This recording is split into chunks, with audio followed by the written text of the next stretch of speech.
Hello everybody, welcome back. Today as well we have got another video. In this video I'll show you how you can delete messages on Messenger. But before that, please do make sure to like our video, subscribe our channel, and yes, without any further delay, let's start.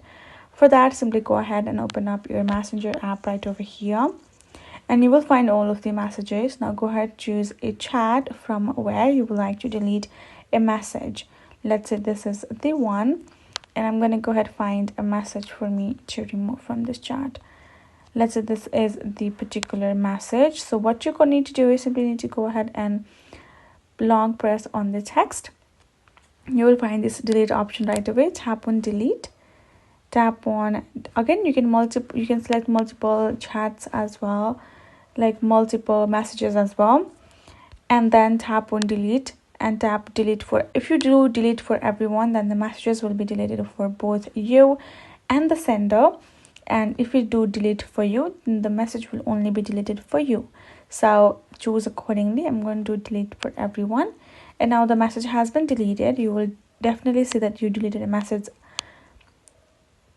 note over here regardless, but that's how you do it. Hope this video helped. Thank you so much. I'll see you guys in our next video.